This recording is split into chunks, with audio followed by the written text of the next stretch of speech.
Hello and welcome everyone. Welcome to IT Project Management Hybrid video series. Through this video series, you can learn project management subject as a hybrid session. I have already discussed about hybrid, what is the meaning of hybrid sessions and what are the advantages of hybrid sessions. Therefore, I don't going to again explain about it. You can get an idea about it through our past videos.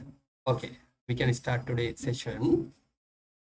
In this video, I'll explain these two mixed medium. Then using the mixed medium, easily you can understand it instead of fully English medium video. අපි කලින් කතා කරා collaborative procurement කියන්නේ මොකක්ද කියන එක. ඒක ඔයාලට කලින් වීඩියෝ එකට අපි WhatsApp group එකේ තියෙන දාලා තියෙන කලින් වීඩියෝ එකට ගිහින් ඔයාලට බලන්න පුළුවන් එක.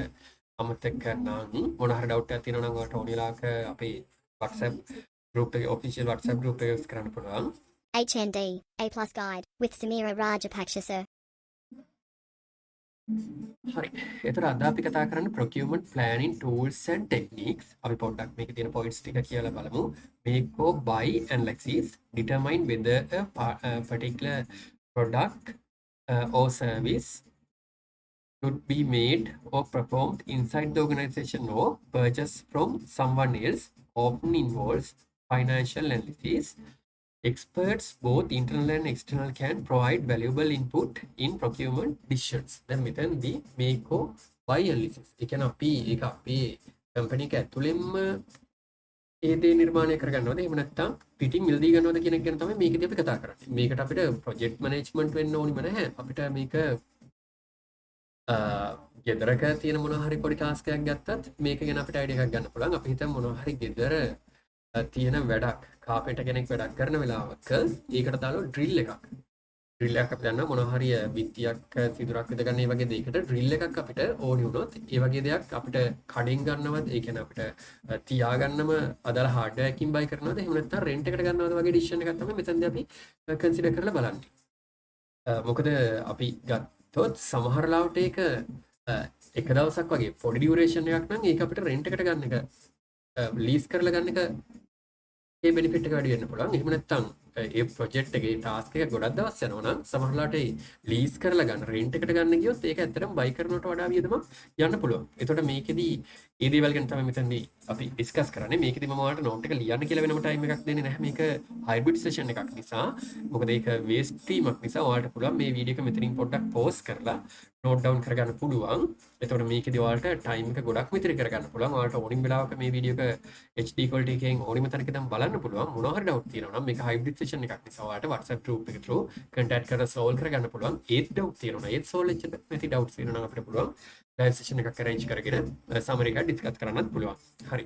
එතකොට මෙතනදී තියෙනවා make or buy example එකක් මෙතන තියෙනවා. එතකොට මෙතනදී මේකේ project එකක් ගත්තොත් ඒ project එකේ ඒ අදාළ item එක lease කරන දවසට රුපියල් 100 sorry දවසට ඩොලර් 150ක් spend වෙනවලු. ඒක item එක buy කරන්න ගියොත් ඒ item එකේ cost එක one time cost එක ඩොලර් 1000යි ඒත් එක්ක මේකට තව වියදම් වෙනවලු daily ඩොලර් 50කුත් වියදම් වෙනවලු. එතකොට අපි buy කර සමහරලාට ඒකට වියදමක් තියෙන්න පුළුවන් නේ. මොනවා හරි ඒකේ දැන් අපි ගත්තොත් ඒ item එක යාලා මොනවා හරි ඒකේ spend වෙන මොනවා හරි fuel වගේ දේවල් එකම දෙනවා නම් වෙන්න පුළුවන් මෙතන 150. මෙතන අපි buy කරත් අපිට fuel වගේ දෙයක් ඒකට use කරන්න වෙනවා නම් මම එක example එකක් fuel කියලා ගත්තා. ඒකට එතනදී daily cost එක $50 වගේ වෙන්න පුළුවන්. නැත්නම් එතන use කරන ඒකදී item එක operate කරන කෙනාට spend කරන එකත් මෙතනදී මේක buy කරොත් අපිටම දරන්න company එකටම ඒක ගැන consider කරන්න වෙන නිසා එතන $50ක් යන්න පුළුවන්. මෙතනදී ඒක lease කරගත්තොත් ඒක ඒ item එක supplier ඒක අදාළ cost එක ඉන්නෝල් වෙන නිසා එතකොට සම්පූර්ණ ඩොලර් 150ක් කියලා මෙතනදී ගන්න පුළුවන්. මේක අපිට හොඳම එක්සැම්පල් එක විදිහට ගන්න පුළුවන් වෙහිකල් එකක්. දැන් වෙහිකල් එකක් අපි ලීස් කරලා ගත්තොත් රෙන්ට් එකට ගත්තොත් ලීස් කරන රෙන්ට් එකට ගත්තොත් සමහරවිට යාලා ගොඩක් වෙලාවට ඒ ඩ්‍රයිවරුත් එක්ක දෙන්නේ. හැබැයි අපි ඒක පර්චේස් කරන්න ගියොත් අපිට ඩ්‍රයිවර් කෙනෙකුටත් අපිට ඩ්‍රයිවිං බැරි කෙනෙක් අපිට ඩ්‍රයිවිං බෑ කියලා ගත්තොත් ඩ්‍රයිවර් කෙනෙකුටත් වෙනම ස්පෙන්ඩ් කරන්න වෙනවා. ඒකට ඒ වගේ එකක් තමයි මෙතන තියෙන මේ 50කුත් ඇඩ් වෙලා තියෙන්නේ. ඒතකොට මෙතනදී මේකදී අපි කන්සිඩර් කරලා බලන්න ඕනේ අපේ ප්‍රොජෙක්ට් එක අනුව මේ item එක අපිට ලීස් කරලා ගන්න එකද ප්‍රොෆිට් එක තියෙන්නේ. එහෙම නැත්නම් ඒ item එක buy කරලම ගන්න එකද කියලා. ඒතකොට මෙතන මේෂන් කරලා තියෙනවා ඒක දවස් 12ක් ඒ ප්‍රොජෙක්ට් එකට අපිට දවස් 12ක් ඒ අයිටම් එක අවශ්‍ය වෙනවා කියලා. මෙතන තියෙනවා කැල්කියුලේෂන් එකක්. මේක පොඩ්ඩක් බලන්න. මේක ඕ බයි කියන එකට අදාළ කැල්කියුලේෂන් එකක් මෙතන මේෂන් කරලා තියෙනවා. දවසට $50ක් යනවා රෙන්ට් කරන්න ගියොත්, ලීස් කරන්න ගියොත්. එතකොට ඒක ඉක්වේෂන් එකක් දාලා තියෙනවා. අර ඒක බයි කරන්න $10,000ත් එකම දවසට $50 කියන එක. ඒතර මෙතන මේ ඩේලි $50 කියන එක අපි අඩු කරොත් ඒක අපි දන්න ෆෝමියුලා එකක් සෝල්ව් කරන විදිහ වල මැත්ස් වල ඉගෙනගෙන තියෙනවා ග්‍රේඩ් 9 ඒ වගේ ඊට කලින් වල ඉගෙනගෙන තියෙනවා අලුත් සිලබස් එකත් එක්ක. ඒතකොට මේ 50 දෙපැත්තෙන් අඩු කරොත් මෙතන 100යි කියලා ගන්න පුළුවන්. ඒක මෙතන ඉක්වේෂන් එකේ දාලා තියෙනවා $100යි දවසට අයිටම් එක $1000යි කියලා. එතකොට මේක බෙදුවොත් දෙපැත්තම මේක බැලන්ස් කරගත්තොත් දවස් ගාන කීයක් යනවද කියලා අපිට මේක බැලන්ස් කරන්න පුළුවන්. 10න් දෙපැත්තම බෙදුවොත් $100න් බෙදුවොත් මෙතන මේ 100 අයින් කරගන්න 100න් බෙදුවොත් දවසකට ඩොලර් කියන එක අයින් වෙලා මෙතන දවස් 10ක් කියලා අපිට ගන්න පුළුවන්. මේකට මේ $1000ක සමාන වෙන්න මේ අයිටම් එක රෙන්ට් එකට $100 ගාන ගෙවන්න කියොත් දැන් මෙතන ආයිත් බලන්න මේක කරලා තියෙන මෙතන මෙන්ෂන් කරලා තියෙනවා කරපු විදිය solve කරපු විදිය subtract $50 from the right side of the equation to get මෙන්න මේ ෆෝමියුලා එක ගන්න. එතකොට මේ 50 අඩු වුණාට පස්සේ මෙතනින් මේ දෙපැත්තෙම අඩු කරන්න ඕනේ මේ ෆෝමියුලා එක බැලන්ස් වෙන්න. එතකොට $100යි per day කියන එක equal කරලා තියෙනවා $1000යි කියන එකට. ඊට පස්සේ divide both sides of the equation by $100. $100 වලින් දෙපැත්තම බෙදලා තියෙනවා. එතකොට මෙතෙන්දී days ගන්න අපිට හරියටම ගන්න පුළුවන්.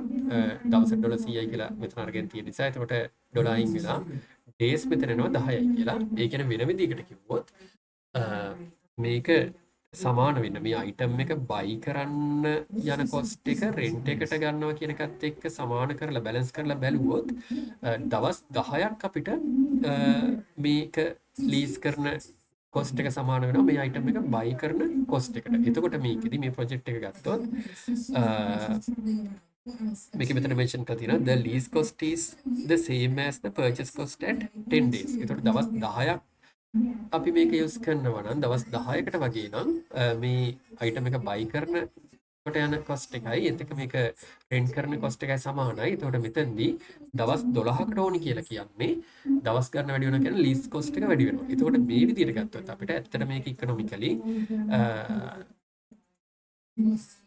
පර්චේස් කරන එක profitable දවස් 12කට නිසා purchase කරන එක profitable ඒ item එක lease කරනවට වඩා. ඒක තමයි මෙතන mention කරලා තියෙන්නේ it would be more economical to purchase it දවස් 12ක් නිසා. දැන් දවස් 5ක් වගේ වුණා නම් අපිට ඒක lease කරන එක profitable. මොකද මෙතනදී අපි consider කරන project එක temporary නිසා අපි එතනදී ඒ item එක ඒ ප්‍රොජෙක්ට් එකට දාලා cost එක calculate කරන්න ගියොත් එතෙන්ද අපි බලන්නේ මේ item එක buy කරන එක ලාභයිද එහෙම නැත්නම් lease කරන එක ලාභයිද කියලා profitable මොකක්ද කියන එක. හරි ඊට පස්සේ ඊළඟ වීඩියෝ එකෙන් අපි කතා කරමු type of contracts කියන section එක. මේ වීඩියෝ එකේ duration එක වැඩි වෙන නිසා මම ඔයාලට මෙතනින් මේ වීඩියෝ එක end කරනවා. මොකද ඒක ඔයාලට මේක වීඩියෝ එක එතකොට short duration වීඩියෝ එකක් නිසා ඔයාලට පොඩි වෙලාවක් නිසා ඔයාලා අනිත් වැඩ කරන ගමන් උනත් පොඩි time එකක් spend කරලා ඔයාලට බලන්න පුළුවන්. නැත්නම් long video එකක් වුණොත් ඕක ඔයාලගේ අනිත් වැඩත් එක්ක අපි ගත්ත විනාඩි 20ක් 30ක් ඒක වීඩියෝ කරනවා ඩිපෙන්ඩ් වෙන්න පුළුවන්. ටික වීඩියෝ එකක් වුණත් ඒක බලන්න තියෙන probability එක අඩුයි. මොකද free time එකක් ලොකු free time එකක් වෙනකන් ඔයාලා බලාගෙන ඉන්නවා. හැබැයි short video එකක් නම් ඔයාලට travel කරන ගමන් වුණත් එහෙම නැත්නම් එක lecture එකක් ඉවර වෙලා පොඩි break එකක් ලැබුණ ගමන් වුණත් මේ වීඩියෝ එක බලන්න පුළුවන්. එතකොට ඔයාලට මේක revision එකක් විදිහට උනත් ආයි follow කරලා බලන්න පුළුවන්. එහෙමනම් අපි ඊළඟ වීඩියෝ එකෙන් type of contracts කියන එක බලමු. මේවයි මොනවා හරි ඩවුට් එකක් තියෙනවා. මේ වීඩියෝ එකේ මොනවා හරි ඩවුට් එකක් තියෙනවා නම් ඔයාලට WhatsApp support service එක WhatsApp group ඔයාලගේ WhatsApp official group එක use කරන්න පුළුවන්. එතකොට ඒකිනුත් solution එකක් ලැබුණ නැත්නම් අපිට පුළුවන් live session එකක් arrange කරගෙන මේ දේවල් solve කරගන්න පුළුවන්. ඒකට අපේ goal එක තමයි A+ එකක් achieve කරන එක. එතකොට මේවයි questions ඔයාලගේ A+ competition එකේ අහන්න පුළුවන්. ඒ දේවල් ගැන දැන් ඔයාලට හොඳ idea එකක් තියෙනවා. එහෙනම් අපි ඉක්මනටම ඊළඟ වීඩියෝ එකකින් හමු වෙනකම් ඔයාලා හැමෝටම සුබ දවසක්. Very much. HND, A+ Guide, with Sameera Rajapaksha, sir.